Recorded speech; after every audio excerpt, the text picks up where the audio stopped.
10 years earlier, 20 years earlier, when they were saying what they were saying then.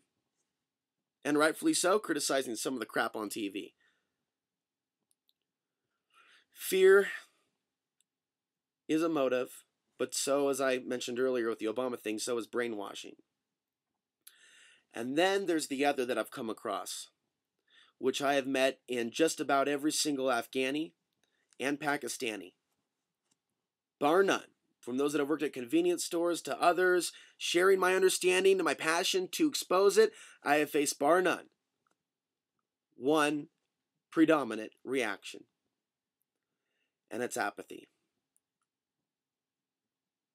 They're not there anymore. They live here now. We keep head down. We be good. Shh. He might be listening. Be careful. Well, you better be careful. That's what you say. Wait, I thought it was a conspiracy theory. And yeah, shh, be careful. Perhaps people censor themselves so much they begin to believe their own bullshit. And then you have Stockholm Syndrome, which is defined as sympathizing with your captors, sympathizing with the United States. The evidence is there about 9/11, not just the United States involvement, but the Russians and Chinese as well. And other European intelligence agencies, and of course, the Mossad, Israel. You know, they talk about Israel, all these things, the Jews, yes, typical Middle Eastern, blah, blah, blah, tribalism. Yes, a lot of it's true, what Israel's done. Where was that talk later? Now, maybe there is conversations going on in basements, going, hey, guys, like the Indian that would come to the chief and go, I think white man's coming. One that would go, hey, 9/11, inside job. Can you believe it? To the best of my knowledge, there aren't that many of those conversations going on. There are some. But there is a significant portion that lives in fear. And I just want to say, I've gone about this in a roundabout way, and I just need to share it. The issue has been a lack of people speaking out, and educated people. Google Tamim Ansary, spelled just like Ansary, Ansary, my last name. That was my dad's cousin. He came to the United States and became a very well-known author. There's an article that was written after 9/11 saying, don't blame the Afghans, blame Osama bin Laden. He's like Hitler, take him out. It was written by Tamim Ansary, and he's basically saying, bomb Afghanistan back to the Stone Age? Ha! Somebody already beat you to it. Be careful. Osama bin Laden's trying to bait you into a war. Think better than that. And think about the Afghan people. It's been fucked over for a long time. Do the right thing. Well, they didn't do the right thing. And the whole story about Osama bin Laden's been a farce from beginning to end. And Tamim started on the right path, but then I look at his other occupational endeavors as a writer. Well, he wrote an article for Antarctica, and he's basically demonizing conspiracy theories. He might as well be an author for the Southern Poverty Law Center, which works for Israel. Now, Tamim Ansary is like me. Very unique. Afghan father. White woman. Mixed DNA fuse out pops. Unique new form of life. Never seen by the earth before. Before the era of planes and transportation and migration of the early 20th century. So Tamim and I, have a few things in common. And he wrote in his book, East of Kabul, West of New York, or something like that, about his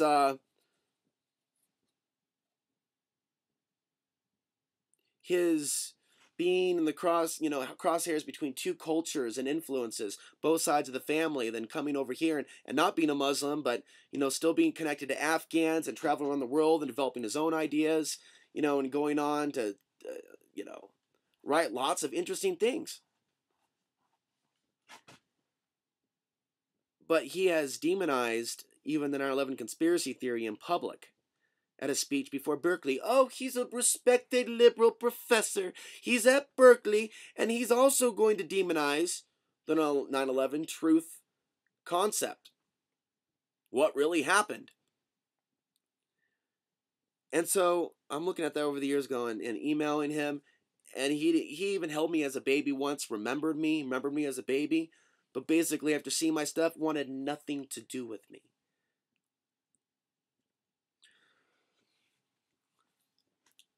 This, whatever I'm talking about, could be applied to other ethnic groups, people that come to the United States and completely forget about their own country and absorb themselves into the new tribe, train themselves to be good little citizens of the new world order, hoping that, as the Japanese saying goes, they don't be the nail that stands out, otherwise they're the first to get hit.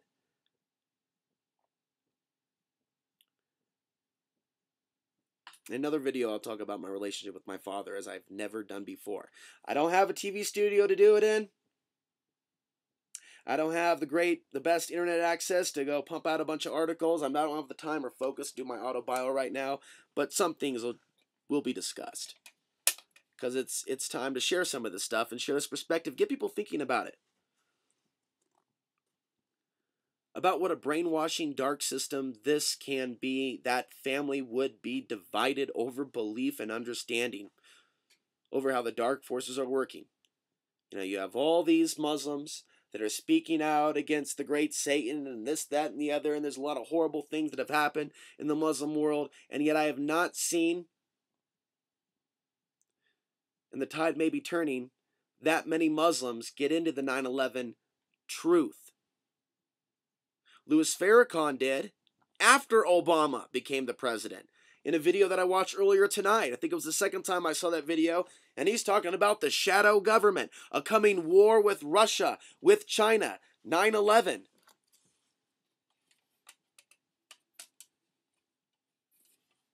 And that was pretty amazing to see.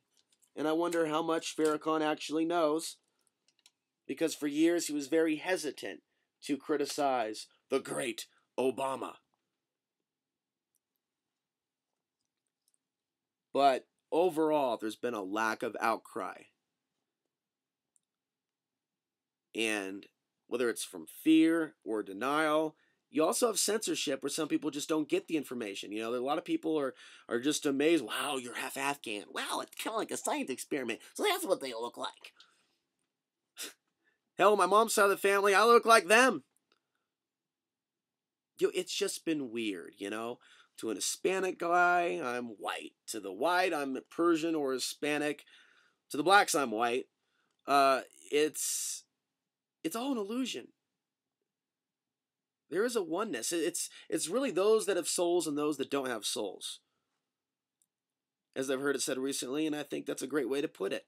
Not black or white. Afghan or white.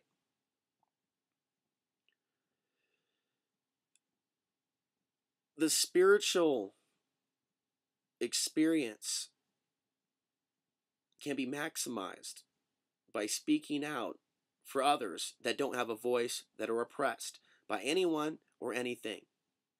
Whether it be Afghanistan, Africa, Europe, its history, the United States, the Native Americans, the Aborigines. And that's what I've been trying to say. That's what makes us human. Whether you're an Afghan speaking out against the things happening there, or you're an American speaking out against things here, or a human being speaking out against evils everywhere, which I try to be. Because after this whole experience of, years and years of doing my show, and all the Afghans going, wow. Don't know about even sending him a message. He's probably hot. We can't deal with that. Just go about your own business. Don't even give him a thumbs up.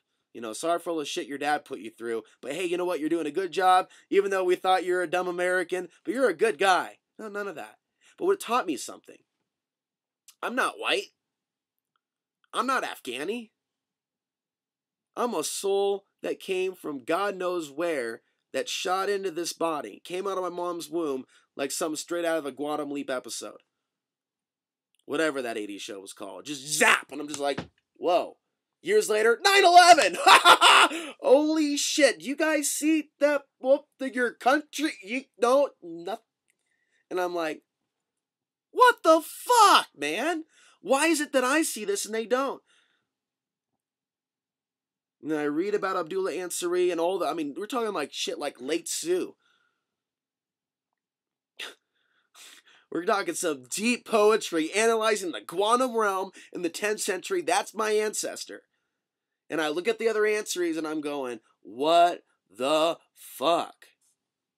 My dad, I'll say this briefly, went to becoming a translator for CENTCOM. That's when we divorced each other, and I said, your ancestors are just rolling in their grave.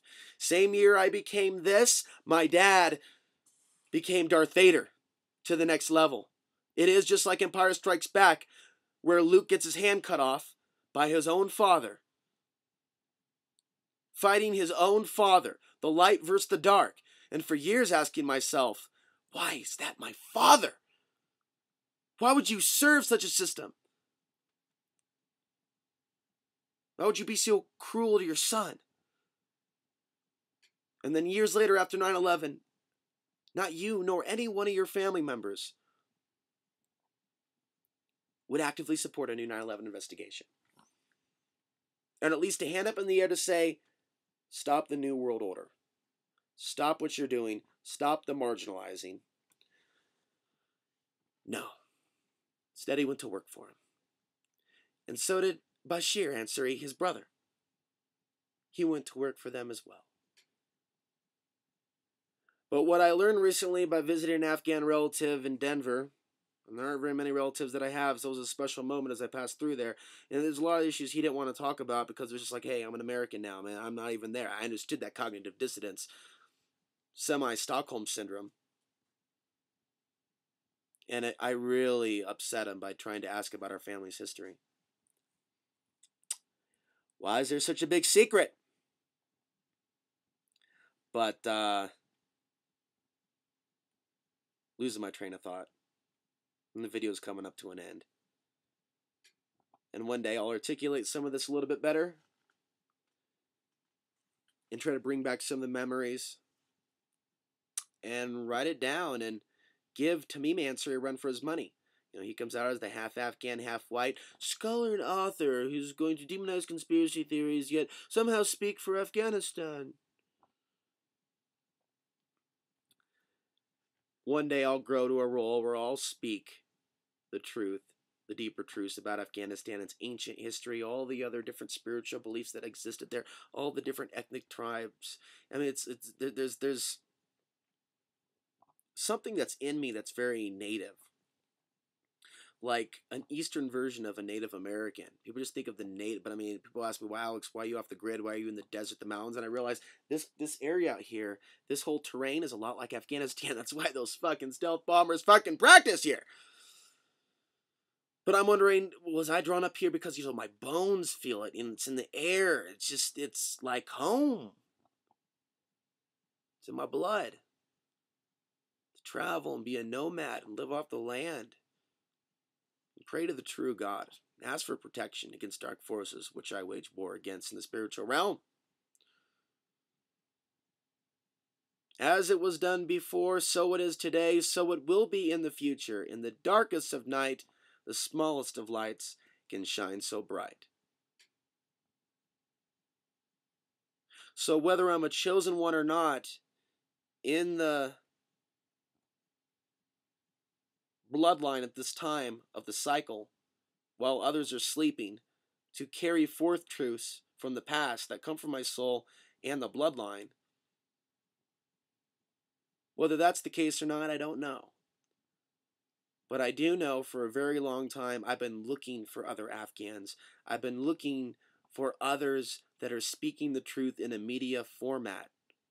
Because they do live in a country at this time that they came to where they have that right and they have an obligation to do so. And if they're truly those of faith in Allah, you know, great Allah, Allah Akbar, God is great. Well then, if you truly have faith and you walk in peace and you tell the truth, then Allah should be able to protect you.